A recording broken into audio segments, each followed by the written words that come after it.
Hey everyone, this is Olay from Laddering Your Success, and you're listening to the LYS Podcast. Good afternoon, ladies and gentlemen, boys and girls of all ages. Welcome one, welcome all to our next or our latest episode of Edu-Steps here with Laddering Your Success, powered by Laddering Your Success. As always, I am your host, Olay Sharanki, with my good friend, Festus and Olay. Festus, how you doing today? What's up, man? Isn't it a beautiful thing? Look at all the changes that's coming, the growth that's coming. It's beautiful. It's sunny outside. About to hit Super Bowl, or about to watch it, I guess, those who are going to watch it. So to me, it's just beautiful, man. So yeah, let's talk about that Edu-Steps real quick. You wanna talk about that real quick? I thought you were going to say, it's such a beautiful day in this neighborhood. That's what I thought you were going to say. Day in this neighborhood. Would you be mine? Would you be mine? Won't you be my neighbor? First off, I want to apologize. My throat, I lost my voice. I'm just now getting it back, thank God. But we're back, and whatever we got, we're gonna give it our all. Yes, Festus. So we've actually kind of changed it up a little bit. We have Edu-Steps, which is going to be our lead in, our main podcast, if you will, our main mentor session, and then we've kind of like separated it into a couple of different sessions, like a couple of different like mini podcasts or mini episodes, if you will. So yeah, most def. And so again, shout out to big brother Cleo, with the wisdom, you know what I'm saying? And he just shared with us how we could better serve you all. And so with that being said, I think we can jump right into it. You're going to see a couple changes, but again, I think those changes are going to be for the better to help support. And so yeah. So Olay, what we got going today? Oh, for sure. Well, we're very honored right now to have, we're starting this series on scholarships. The day of this recording is February 12th, 2023. This is the point where a lot of students are asking their parents, have you filed for your taxes? And the parents are telling the kids, I don't have my W-2, and the kids are going, what's a W-2, right? So they're just learning about all these different things. And so we're starting in our next series on scholarships, and we're very honored to have someone who has an organization and actually has a scholarship that you can apply for and win. It's through its organization called Agents of Grace, and his name is Clayton Anderson. Clayton, good afternoon. How you doing today? Sorry about that. Good afternoon. What's going on, everybody? Doing all right. How about you guys? We are doing great. We're doing great. Doing well. Welcome in. We don't want to leave out Daniel Hill, Mr. D Hill. So, he's always chilling with us. So yeah, Clayton, glad to have you on. And yeah, we wanted to kind of take a deep dive today into kind of how you got to where you are today, and then to talk about the scholarship and how people can apply for the scholarship. Obviously, that's important too. But do you mind if I kick off with a question about you? No problem. I'm the guest, man. It's on you guys. I'm here. So what year did you graduate from high school? 2011. Okay, so it's 2011. A young Clayton Anderson is graduating from what high school? Lamar High School. Back before it became the Texans, it used to be the Redskins. Okay, yeah. So quick Lamar, history lesson. Yeah. Lamar, while it was still racist. No, I'm joking. I'm joking, bro. But so tell us, when you graduated from high school, did you know what you wanted to do? Did you know you wanted to go to college? Did you go to college? Tell us about that journey about after you graduated from high school. Sure. So of course, now wishing I knew back then what I know now. Back then, really, I should have had a plan together like junior year, sophomore year, even before that. I did not. I was one of those stereotypical kind of like not knowing what he really wanted to do, which is really just symptomatic of kind of a lack of ownership of the direction of my life, kind of just used to things kind of being organized for me and done for me. So kind of not really having that ambition myself. So simple answer though, no real plan, wasn't really involved in high school like that. I kind of just went and got the grades and left. And then it kind of translated to college after that. Yeah, still kind of no plan really. I had to figure a lot of things out the hard way after I left high school. Does that answer your question all the way? Yeah, it does. So could you tell us about that journey a little bit more? Like did you go did you go to college? Did you go to community college? Like what did Sure, you? sure, sure. Sure. So my first college actually was Texas Southern University. Shout out Tigers, maroon and gray. And what happened was I actually was a cheerleader that actually helped me get into college. Because once again, I wasn't leaning on academics to get me in. I really had no plan. I just took the convenient route. So I went from 2011 to 2013. And then that summer actually is when I made the decision to take a quote unquote break from academics. So from there, I transferred to a Christian college known as Belhaven University. I think it's based in Jackson, Mississippi, I think, and they kind of had classes out here. So I attended there through my church at the time. And then after that, I transferred in, 2017, 2019. I finished at University of Phoenix and I graduated from there. So yeah, in a nutshell, that's kind of it. 3 colleges, one. Wow. So, that's one of the things we try to talk about here at Laddering Your Success is that success sometimes doesn't have just a very clear-cut direct path, and you need to take steps in order to be successful. And so it's best if you can do 3 things. Plan your post-high school journey by being, knowing, doing. Being, having your character, values, and principles in place. And again, for character, we're talking about knowing what drives you, what wakes you up in the morning, what keeps you motivated, knowing what resources are available and how to utilize those resources. And then finally doing, which is having a plan, process in place and executing with excellence. And so I'll probably ask the next question and then maybe turn it over to one of the other guys. So what is it that you do now? And is it something that you're passionate about, or you're just doing it because it pays the bills? Or could you kind of talk to us about that? Like after college, like what kind of what are you doing now?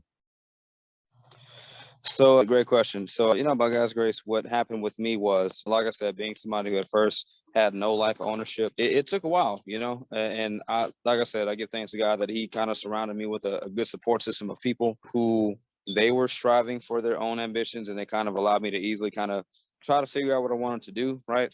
So right now I'm a teacher, short answer. I'm a teacher of 4 years. I've been a school bus driver. I've done after school, summer camp, various things, but for the most part around children. Of course, the nonprofit organization that I do on the side, doing some real estate now. Let's see what else. And to kind of give an answer right now, yes, I've learned about the significance of planning and knowing and doing what I want to do. And yes, everything I do has a meaning now. It's all about my family. I've got a wife, 3 kids to take care of. So everything really is for God's glory. 1, for 2, taking care of my family. And 3, serving others how I can through it, Yeah. And just with teaching, it has a significance, pouring into the students' lives and really honestly trying to help them be better than I was.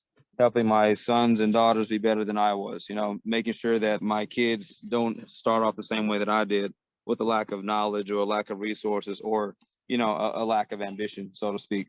And really just kind of disseminating that, not just in my household, but also in the lives of other students as well. So really, really short answer, just a lot of service, a lot of ambition, and just a lot of, wanting people to be better than I was by way of trying to teach them. So if that makes sense. Oh, that makes perfect sense. Perfect sense. That's powerful story. I'll turn it over to Olay. Olay, you got some questions? Yeah, sure, absolutely. If you could, Clayton, tell us a little bit about Agents of Grace organization that you started. Go ahead and tell us a little bit about that. Sure. So we got our start in the heart of the pandemic, 2020, October. That was fun. So no, all jokes aside though, no, it's Christian based. Everything we do is for, God's kingdom, to show the love of Christ and to serve low income families and at-risk youth. Really kind of connects to my teaching background and primarily the fact that I teach in Title I schools, which primarily serves the low income demographic. And it was actually myself and a co-founder who he's transitioned. He's doing another organization now, which is cool. But yeah, so kind of helped start it. I'm the current president of it. And yeah, we just do a variety of things. We just did a turkey drive recently. We do a lot of resource drives, distributions. We're actually starting to try to get into doing some college tours pretty soon. So that's kind of cool. So we're really trying to model our organization after a lot who do not just give, like we want to give. The heart of us is to give and serve. But ultimately, we want to teach. We want to. It's like the old expression. You give a man a fish, he eats for a day. You teach a man how to fish, he eats for your life. So alongside our giving and emergency relief, we want to teach people so that they're able to sustain themselves and sustain their families, and just break a lot of potential generational issues, that hinder a lot of the low income community. So that's kind of in a nutshell what we do.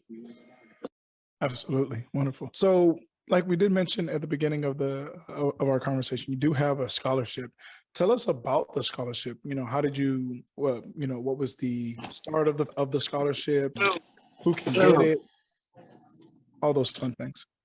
Sure. So actually the scholarship actually has a kind of a tragic origin, but it's, being used for a beautiful thing. So the name Nicholas J. Sam Memorial Scholarship Grant came from the passing of a close friend of mine, like a brother to me. He loved the Lord. He loved his family. He was a hard worker. And so as a means of trying to honor him in a certain kind of way, it just kind of fit, asked for permission from his mother. She gave her blessing for it. So we named a scholarship after him. And so now that scholarship is it's in its second year, which is pretty cool. And it is for local Title I high school students who fit a certain criteria. Last year, we gave it away to our first scholarship winner. That was amazing. Got to know her ambitions, found out she's a great writer. So yeah, the scholarship is there to help. It helps us to learn about our community more and more. Who's out there? What are they doing? What are they up to? How are they involved in their community at a young age? And then it also allows us to have some good conversation as well. So yeah, that's kind of in a nutshell what it's there for. It's just $1,000. We want to give more, but just for starters, we do have $1,000 allocated every year for this. So. Oh, no worries. You say just to go a long way. And just to go definitely a long way. So, that's a really powerful point that you made there about that tragedy being used and that name living on forever, taking that tragedy. And I think there are a lot of that's almost like a memorial scholarship. And I think there are a lot of scholarships like that. Festus, from the background of scholarships and how we find scholarships, have you seen that where some of them could be like memorial scholarships and they're looking for candidates who follow or fit a sort of certain character values or traits that they're looking for? Yeah, man, that's a really good question and a really powerful question, because I think when, as a student who's applying for scholarships, it's really kind of important to also kind of try to put yourself in the shoes of the person who started the scholarship, right? Or kind of maybe not the person who started it, but the reason why it was started. And so I'll kind of talk about what I've seen. And so typically with memorial scholarships, maybe the person was passionate about education. Maybe the person went to that particular institution. Maybe the family member was an educator themselves. And so typically what happens is these scholarships are then funded, right? And so they're funded sometimes from the person's legacy, meaning that the person passed away, they had money, that money then goes towards the scholarship. Sometimes, they do a collection and it could be, friends, like in Clayton's case, where it's friends of that person who get together and put the money together to fund that scholarship. And then other times it's the person knows that they're going to pass away and they set these things up beforehand, right? Where they say, hey, I'm going to pass away soon, and this is part of my legacy. So once the funds are raised, depending on the type of organization and the size of the organization. So I could speak a little bit from kind of the work we do at Houston Community College Foundation. Those funds are then given to an entity, right? A nonprofit entity. And sometimes they're either designated to a specific thing, and sometimes they're not designated. So they call it restricted funds or unrestricted funds. So let's say, for example, if you're a student and you're applying for a school and you're saying, hey, I want to get a scholarship, because the scholarship has very specific criteria, right? That is a designated fund. It's designated for those who meet the criteria. Well, if you give to, and this is for businesses, if you're a business owner listening or anything like that, if you give to a school and you just say here, sometimes you could designate to the area of greatest need, or you could designate it as unrestricted. That means the school can then decide how to best use those funds to help students. So for example, if there's a business out there listening to this, you're a business owner and saying, hey, I want to impact the community, you can say, hey, I got $10,000. I'm going to give it to the school, and the school can say, hey, well, we're going to give $500 scholarships towards books, right? Or we're going to give $500 emergency scholarships. And so I think it was a point that you brought up about, $1,000 and how that could go a long way. The average person drops out of college, especially community college, when they have an emergency of more than $400. So meaning if they get in a car accident and it costs more than $400, they pretty much kind of almost go bankrupt and aren't able to continue their education in some cases. I'm not gonna say they go bankrupt. Let me say they go broke. And so, Wow. so yeah. So I commend, bet. so I commend you, Clayton, for what you're doing. And yeah, if you want to tell us a little bit more, maybe about the criteria for your particular scholarship and how people can apply. Sure. Easy right there. So we debated, right, what kind of criteria we wanted to utilize, right? Of course, there was the character criteria, the kind of people that we want to meet and talk to. But practically speaking, what kind of academic criteria, right? So we kind of went back and forth between, do we want the floor to be 2.5 GPA or 3?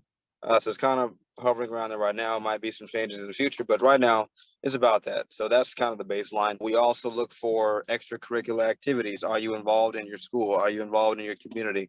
Are you volunteering? And it's not like an earned thing per se, but it's more so it shows intentionality. It shows, are you trying to actually take initiative and ownership of your life situation? Are you serving others? Are you what are you doing with your opportunity? Are you invested in your environment, or are you just kind of there? So that's what kind of tells us who we want to interact with and who we look at, and we kind of go through there and whittle it down. And then we ask a question,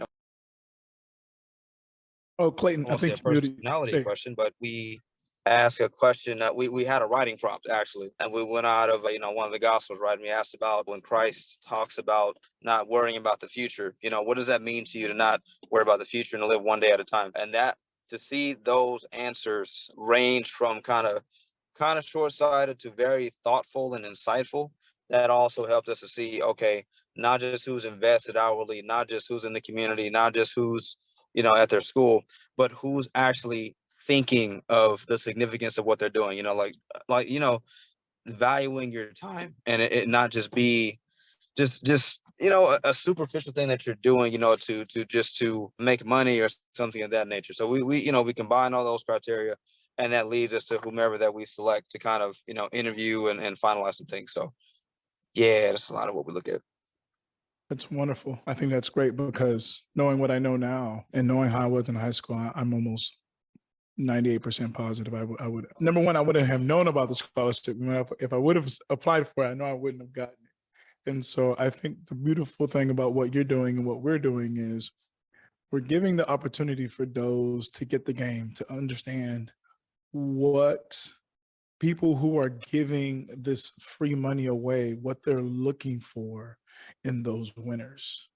And I'm reminded of a lot of what we talk about with LYS, with the 7 tenets, and how if you're placing yourself in the right situations, these things will come up. And I wanted to thank you as well, Clayton, for telling us your story, which is very similar to, I think, all of ours, right? About just not having that assertiveness, not really thinking about these things, and how, we had students that did that when we were in high school, and there's still so many students that do it now. And that's the game. That's what they need to do to get to that level. Clayton, real quick, how can people apply? Hold on. I'm sorry, Festus. If I could, I get on my soapbox every once in a while, but I'm just going to push back because you said free money.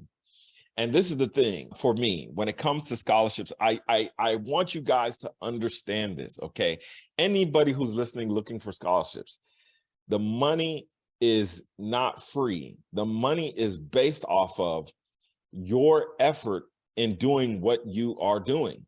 So the thing is, it's more of a reward. It's a pat on the back for already doing good things. You heard what Clayton said earlier. If you're paying attention, if you're listening, if you are sitting at home on the couch, eating whatever it is you eating, got the grease stain on your chest, okay, you on your mama couch with the juice and the milk out, whatever, you know what I'm saying, and you ain't doing nothing, ain't nobody giving you nothing, okay?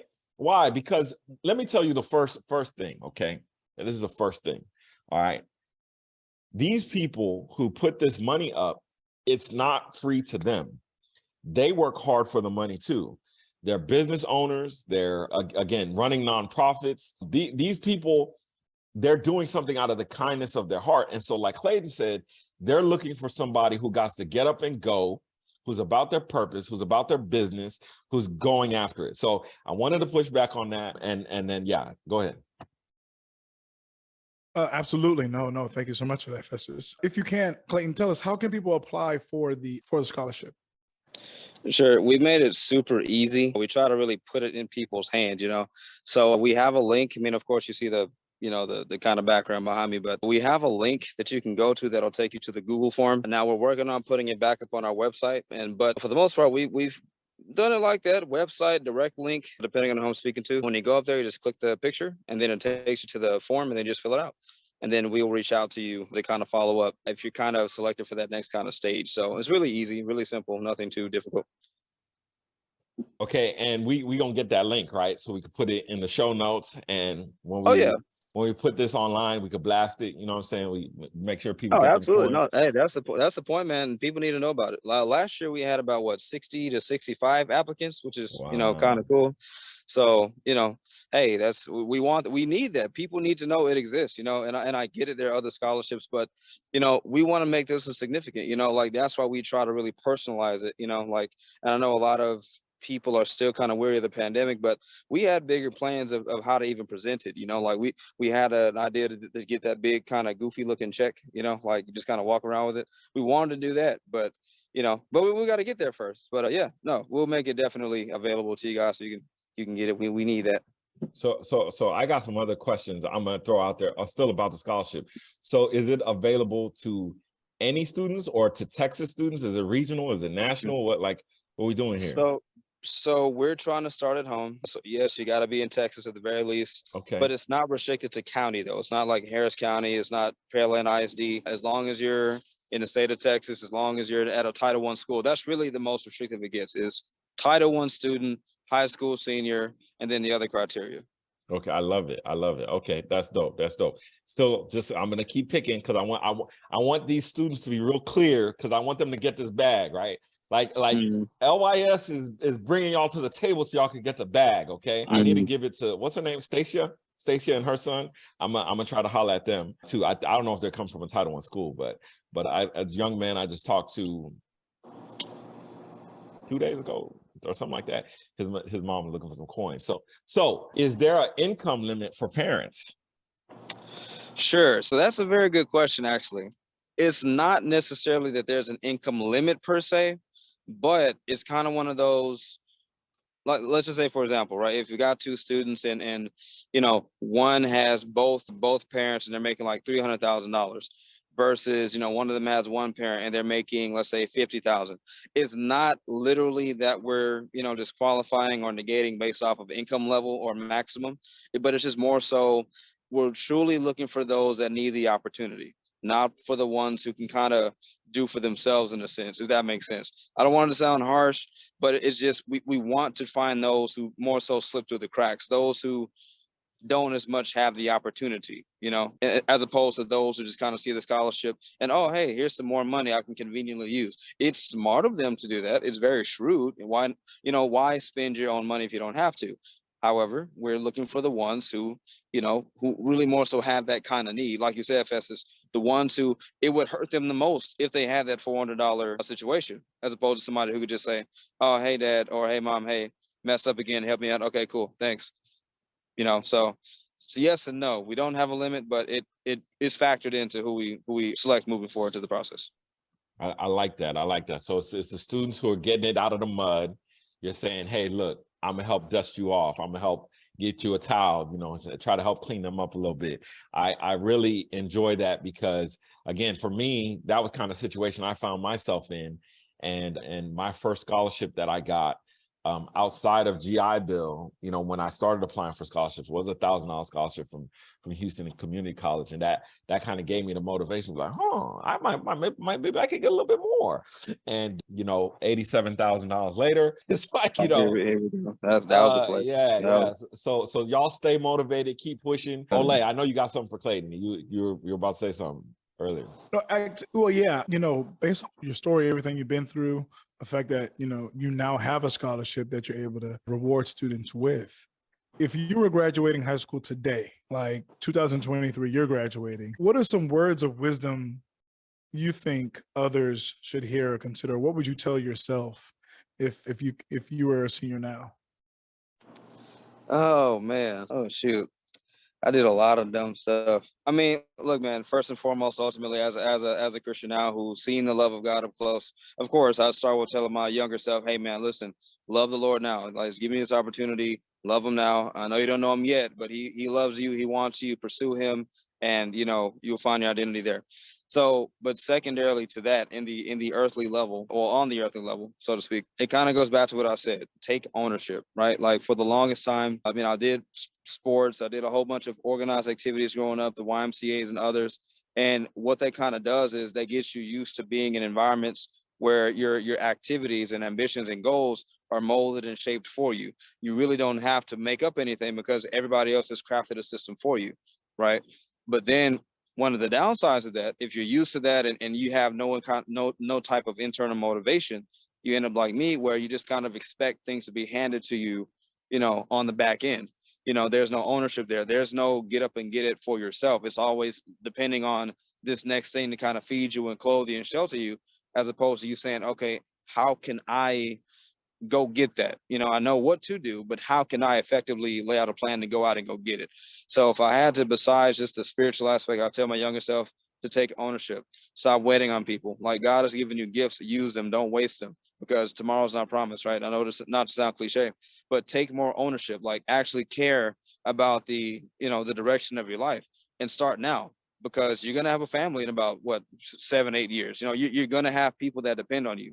You know, start now, be that husband, be that father right now. So that way you're not spending your early marital years having to play catch up and to become that person. It's kind of, this might sound silly, but it's kind of like the LeBron James, Michael Jordan debate, right?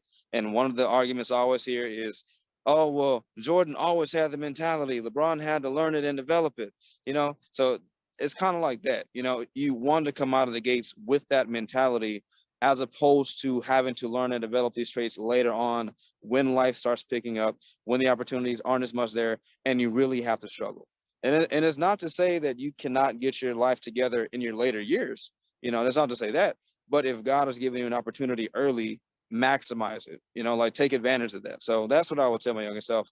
Love Christ, and then take ownership of the direction of your life, and stop waiting on somebody else to hand, you know, to hand you everything. So, yeah. Wonderful, wonderful. I don't think I could have said it any better myself. Festus, you got anything else? Yeah, I think, man, that's really, really powerful, because so often with kids, it's kind of this thing about like, and we even say it now, welcome to adulting, quote unquote. I'm doing the air things for people who are listening and can't see. Let me see if I could, that's my air fingers, right? So yeah, the thing is, man, I really think it's, what he said is real powerful, is people aren't really ready for adulthood and that transition. And, you know, kind of like the immature mind feels or thinks it's going to go on forever. And yeah, oh, somebody else will take care of it. And the reality is, you know, nobody's going to care for you. Like, first and foremost, the ones who really love you. And I know there's some screwed up parents out there, and there's some screwed up family members and stuff. I hear that, but there are people who love you. You know what I mean? And oftentimes, I personally think we give too much energy to those who do us harm, right? Rather than those who've done us well. And that could just be our chemistry, you know what I'm saying? But I really appreciate what Clayton's saying, is like, so often we can go years, even decades, thinking somebody else is just going to do for us. And I like the fact that he got up started taking the mentorship and guidance that he had been given, and the people who poured into his life, not wasting their time and energy, because I tell you what, that's in a whole nother, that could be a whole 3-part series, is, wasting your mentor's time, right? But taking that time and energy that they poured into him, leveraging that to get things moving himself, taking advantage of that grace. And then on the flip side of that, now he's pouring into others and raising the scholarship money. And so I just love it. So I'm really glad that you were able to join us today. Yeah, that's all I got to say, man. Well, thank you so much, Clayton. We appreciate you so much for coming on and just blessing us and sharing your wonderful story. And we will be sure to send that link out for anyone who has kids, any students out there that are trying to apply for the scholarship, how they can get access to it and how to apply to it. So once again, thank you so much, Clayton. We appreciate you so much for being here with us. No, thank you for having me on. It's been an honor to be here. Like I said before, as a teacher myself, like you, Olay, just seeing what you guys have been able to do, seeing how close you guys have been able to get to our youth. We need more of that, man. So keep doing that. And however Agents of Grace can be used to benefit you guys and volunteer or come alongside you, or for whatever the case may be, we're in full support. We love what you're doing, and just keep it up, man. Just keep it up. Wonderful, wonderful. Thank you so much, Clayton. Now, go ahead, Festus. I was gonna say one last question for Clayton. What's the deadline? When they got to apply by? Oh yeah, wonderful. Sure. So the deadline, honestly, is, let me see, I think like June 15th. So we really try to give them up until that final hour, so January, February, March, April, May, June. And we kind of want to announce it kind of midway through, and then we can kind of easily either hand them the e-form of the finances, or contact their school of choice, and then you just give it to them that way. But yeah, we really try to give people as much of a chance as possible, because last year, I remember this, we had a lot of people applying early. We had some in the middle, but right when we're about to close up shop is when we got this influx of submissions right after that. So it's kind of like, okay, that balance of, because by then, if you're being honest, you kind of already have an idea of who might be top 3 or in the running like that. But then because you have people who wait until the last minute, it's like you have to be fair. You have to give them due process and go back and look. So we'd appreciate it if they apply it as soon as possible. But if you don't, then hey, we got your back. Don't worry. We'll make sure everybody has a chance. But yeah, get in early. Don't wait till the last minute. Yeah. I think that's a word right there. That's definitely a word right there. Get in there early. I mean, I think you just gave a whole lot of game right there to a lot of young people. If you get in there early, they're able to look over it, and someone can start to make their mind, right, of who are those final 5, those final 3 that we're going to be looking at. If you come in late, there's going to be less time to look at it, to actually vet it and say, and you could have some really good, or you could have a winning application, but it just came a little late. And so people didn't get a real chance to vet it. So that's a wonderful word right there. Definitely. Olay, you want to go ahead and tell people how they could get in contact with us, and then we can close out? Oh, okay. Yeah, absolutely. Sure. Give me, unless there's some more we're talking about. Well, I mean, we're going on this wonderful vein. I wanted you to give people like a good foundation list of what to do if they were trying to get a scholarship for the first time. So if they're just now coming in. Okay, great. So listen, a lot of this info that I'm about to drop, you can find in our scholarship guidebook. Okay, our scholarship guidebook's like $15.99, so it's like the cost of lunch. So I really recommend that you guys get that scholarship guidebook. But the first things first is you want to gather your scholarships that you're going to apply for, and try to schedule them per semester, right? So for example, if this is the spring, okay, this scholarship is due on June 15th, right?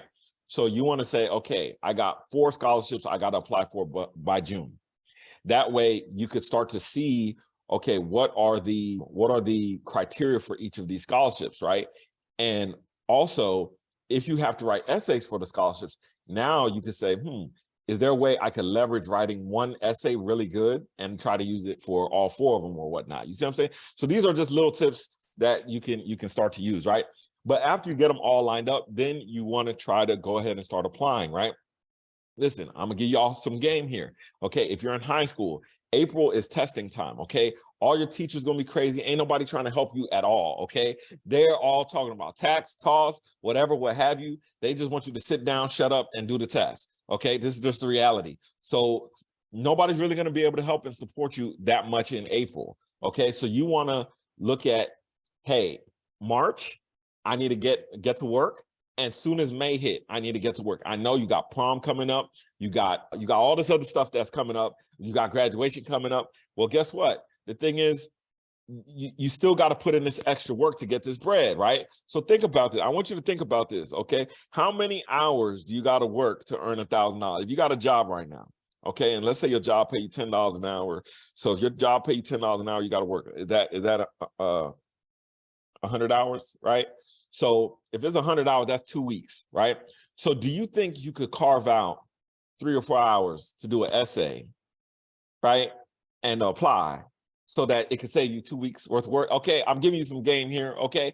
So look, these are the things that you really got to think about so that you could get the bag. We're trying to help you guys get the bag, okay? And so again, I appreciate Clayton for taking the time out of his busy day to come and join us, to share with us what Agents of Grace is doing, to tell us about his personal journey, to give y'all the inside track on how you could win this scholarship.